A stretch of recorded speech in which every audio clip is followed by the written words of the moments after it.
Hey guys, this is Camelia and welcome back to my channel where I share another opinion post. Well, opinion video. So thank you for sticking so far into the video, well, so little into the video, and I hope that you listen to it all the way through. So thank you in advance. Representation. What is representation? Before we get into it, I would like to share maybe a controversial opinion that we have too much representation these days. What's that? You heard that right. The overrepresentation of representation. So, before I get canceled, let me start.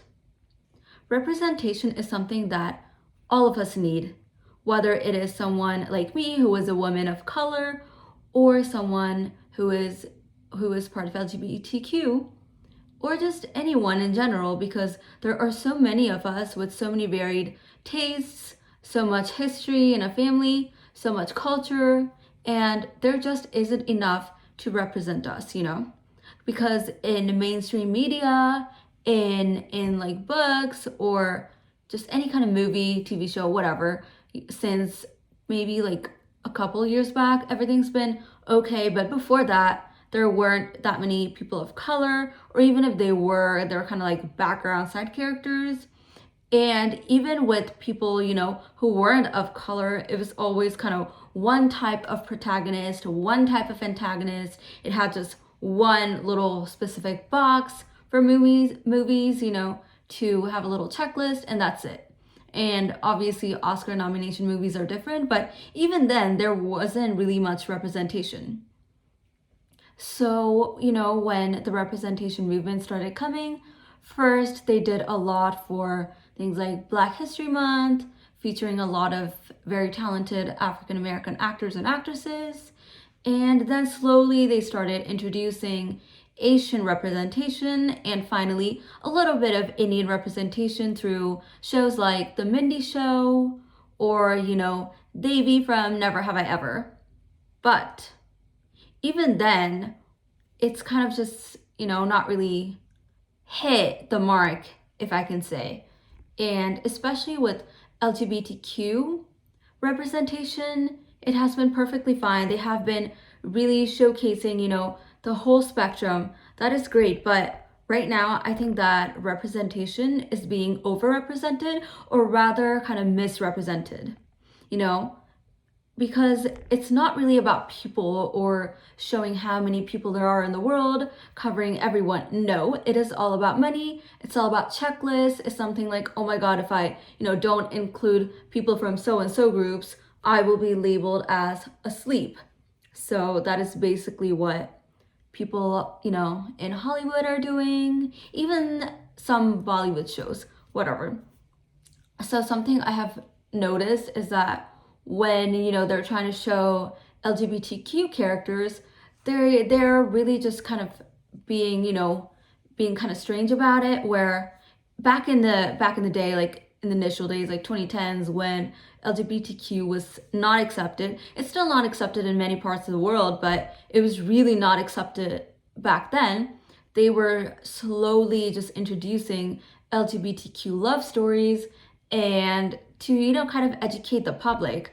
But now it's like more than education, they just kind of want to fit the plot everywhere, just kind of make like, for example, turn a straight person into someone of the LGBTQ spectrum without offering much explanation. And it's not like they do it with good intent to show, gender, like the gender spectrum or the sexuality spectrum can just be like anywhere. No, they just do it as a story checklist rather than representing, actual characters of that community. So for example, just like, there are cisgender people out there, there are heterosexual people out there who can take on any role in the world, who can be, any spectrum on kind of the spectrum of good versus bad. So just like we make movies about random flawed characters or random perfect characters, just like that, if you really want LGBTQ representation, just show them, doing their normal things.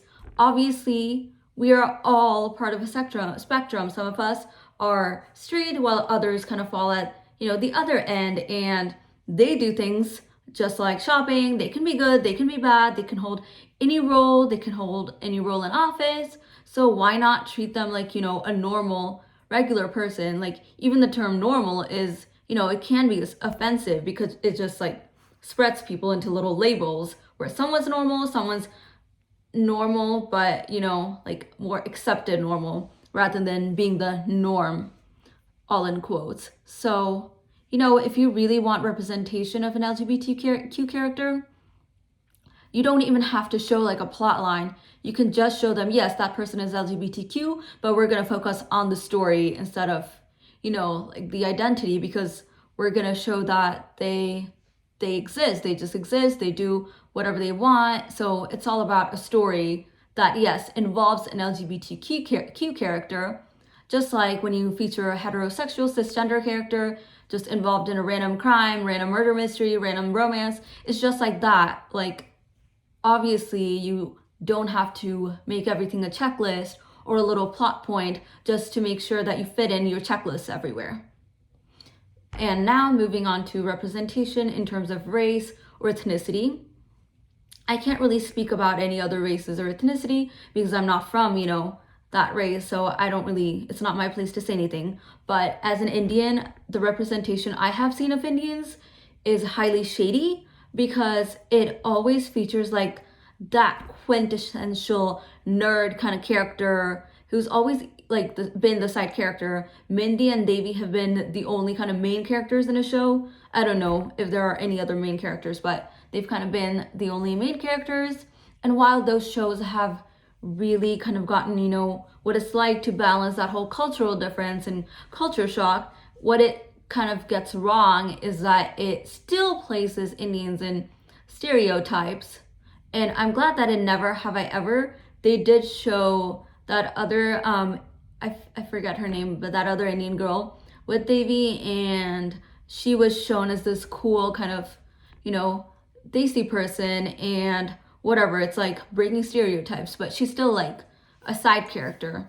So it's always they show like that nerd or that really smart person who always goes to Ivy Leagues, unless it's literally a movie featuring all Indian characters, then they have some kind of a broad variety in terms of plot. But it's always that Ivy League going nerd or whatever, or that mama's boy, or just very like 3 or 4 kind of stereotypes. And I'm sure if they're doing this to, the Indian community, then they are doing it to pretty much every other community. It's always like that very kind of protected environment around Indians, that whole strange, that exaggerated accent, first of all, I must add. And next, it kind of shows like the decor of the houses, shows everyone is super religious, super protective, parents, just kind of like almost shows everyone to be abnormal. But then the lesson of the show is that, you have to find your own way to fit in, when, yeah, that is true, but then Indians aren't just, one specific character or whatever. And also I've noticed this trend that, to be cool these days, literally every freaking show features a little Bollywood wedding or a Bollywood dance, or it features at least one person getting married to an Indian person so they can showcase Bollywood as if that is a representation of India. I mean, it is fun, don't get me wrong. I love Bollywood songs, but it's like that's how they think they'll show representation, by getting everyone to dance to Bollywood songs. So that's not really representation. It just kind of sounds like a misrepresented farce where you're not showing characters, you're showing stereotypes. It's exactly like this, like the thing I said with, LGBTQ people. You are not really showing a character. You're not showing the dimensions that a character personally have. No, you're showing just an identity checklist just to get it over with, or to count yourself as a show, count a show as woke, pretty much. So, and it really needs to change. But it's not just movies, like even with dolls or books and things like that, like even those really cheesy Wattpad romances, no offense, like I still have yet to find one main protagonist of color, even in the cheesy and very kind of annoyingly toxic romances. And even in things like dolls and games, like for example with Barbie, there was one Indian character, there was one Indian doll released, and of course there are Indian dolls released, but that's in India. And with globalization, we Indians can be found anywhere. We're not just, based in India or anything like that. Some of us are like me. We have grown up in other countries. We have two identities. So it's like I have seen every skin color, and Barbie has so many skin colors, so many, prototypes of the types of bodies, which is totally great. It's inclusive, but you need to be really more inclusive because there are a lot more cultures and heritages and ethnicities, races than just kind of like what you would think, like that little 5 or 6 stereotype or checklist, so you have to really, really be inclusive, because inclusivity and representation is about representing a normal character, a normal person with dimensions who also happen to be part of, a community, a marginalized community, rather than just making it all about that community in order to make it more kind of just a checklist rather than even informational or anything like that. So if you really want to represent us, take a look at how